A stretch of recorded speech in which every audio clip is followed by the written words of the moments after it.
A gestação era o maior processo de materialização de um espírito na Terra.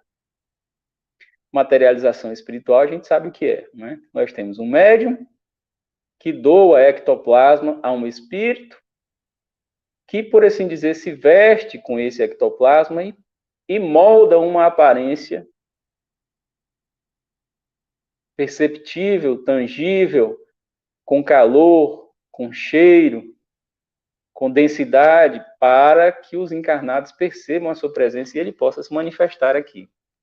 Materialização é um tema muito interessante e muito profundo, a gente não pode falar tudo que é para falar sobre isso, mas aqui destacar que Herculano diz isso, assim, o processo de gestação é o maior processo de materialização espiritual no plano material. E se a gente pensar bem, é isso mesmo, né? Você tem um espírito que entra em uma câmara, a câmara é o útero, a mãe vai fornecendo a ele as substâncias necessárias para que ele plasme um novo corpo e venha atuar durante algum tempo no plano material. Não há outra maneira. Os estudiosos da tecnologia e das máquinas têm a ilusão de que esse processo possa acontecer dentro de uma câmara de vácuo, de uma máquina. Eu sinceramente acho isso impossível. Porque não é só um processo físico, o processo de nascimento, é um processo de reconstrução e desconstrução de uma personalidade. A nossa personalidade, os missionários enviados por Jesus na área da psicanálise e da psicologia na Terra já disseram isso. A nossa psique, a nossa estrutura psíquica é composta de id, ego e superego. Ou consciente, superconsciente, pré-consciente, são vários termos que ele usa. Mas a camada que mais salta aos olhos na nossa vida cotidiana é o ego. O ego é a maneira como eu me enxergo e é a minha maneira de me representar, me sentir no mundo representado, e é ele, basicamente, a sede do meu egoísmo e do meu orgulho, para falar em linguagem espírita. E Deus entendeu que para que a gente pudesse crescer mais rápido, era mais interessante desconstruir-se de vez em quando. E o processo de nascimento nos permite isso. Tanto que na teologia tradicional, a gente procura isso através do batismo, não é? Quando você se batiza, depois de adulto, no evangelismo ou no catolicismo, o padre ou o pastor dizem para você que você agora é um homem novo. É a nossa vontade, o nosso desejo de renascer de alguma forma através de algum processo. E não é assim não, Inácio, não é isso justamente que os católicos e os protestantes questionam nos espíritas, porque eles falam que o nascer de novo, que Jesus fala com Nicodemos, não podes ver o reino de Deus se não nasceres novamente, é nascer do batismo, da água do batismo. Mas não é porque Jesus diz a Nicodemos, o que é nascido da carne, é nascido da carne, o que é nascido do Espírito, é nascido do Espírito. O Espírito sopra onde quer, não sabemos de onde vem nem para onde vai. Então Jesus está dizendo, tem alguma coisa no plano espiritual, a gente não sabe de onde vem, pode vir de uma colônia, pode vir de outro mundo, você não sabe de onde vem. Não sabe para onde vai depois da morte. Então Jesus está falando que não é só o processo de renovação interior, é um processo de descida à carne de uma entidade espiritual. Para um processo de reconstrução da personalidade.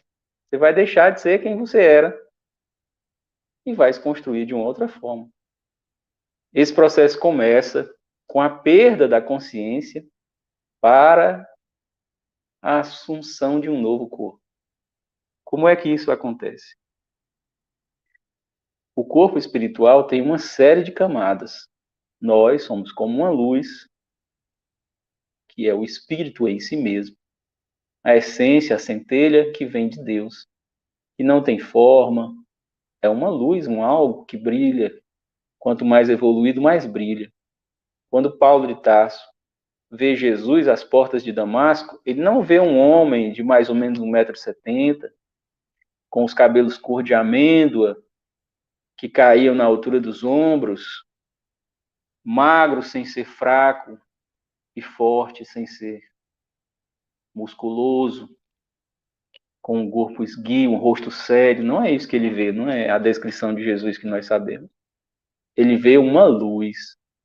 Então ele vê Jesus, provavelmente, com o seu corpo mental, uma camada de fluidos e energia que circula um foco de inteligência. Kardec, que era sábio e simples, pega dos espíritos apenas a expressão perispírito. E nós, que somos aprendizes e temos necessidade dessas classificações, vamos criando divisões no corpo espiritual. E vamos chamando essas divisões de camadas do perispírito. A aura, o corpo astral, o duplo etéreo, o corpo mental.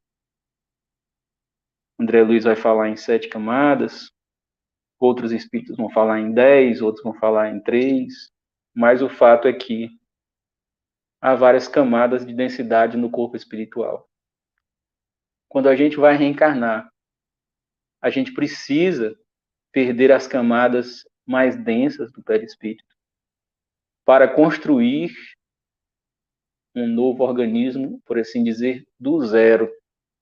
Não é do zero porque você recebe material genético da mãe e recebe material genético do pai. Estou falando a linguagem tradicional.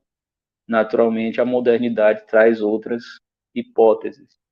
Mas o fato é que você recebe material genético de 2 pessoas. E a partir daí, de acordo com as suas necessidades evolutivas e com as concessões de Deus, você vai construir um novo corpo.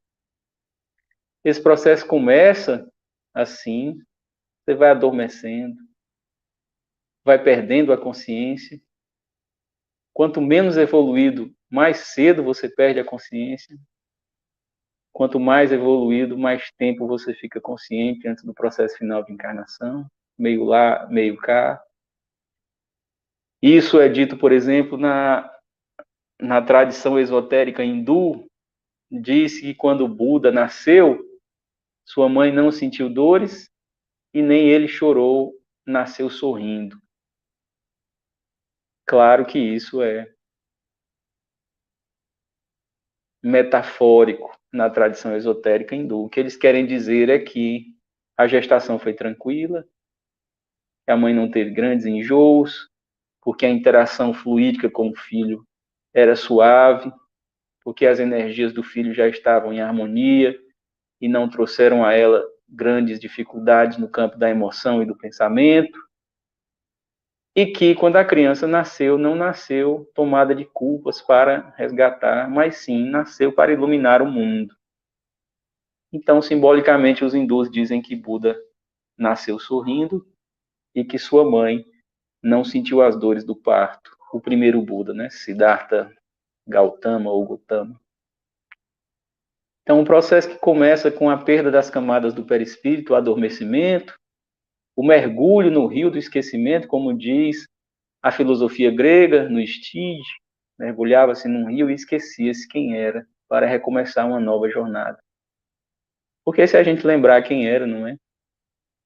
O processo fica mais difícil. Nos mundos mais evoluídos e para os espíritos mais evoluídos, você lembra quem você foi, o que você fez. O nosso Chico Xavier, por exemplo, lembrava de outras encarnações. Lembrava de ter sido uma menina no final do século XIX. Lembrava-se de outras experiências. A interação da mãe com o reencarnante é decisiva para que a gestação aconteça de maneira adequada, para que a criança já nasça com uma informação positiva, por assim dizer, para o plano material. Por isso a gestação é tão sagrada, por isso nós temos mesmo, aqueles de nós que sejamos muito perversos, temos um grande respeito pela questão da maternidade, pela figura da mãe. é o processo mais santo da vida humana. É o processo que garante não só a perpetuação do nosso mundo, mas a renovação do nosso mundo. Nesse momento nascem milhares de espíritos vindo de mundos superiores para renovar o ambiente da Terra.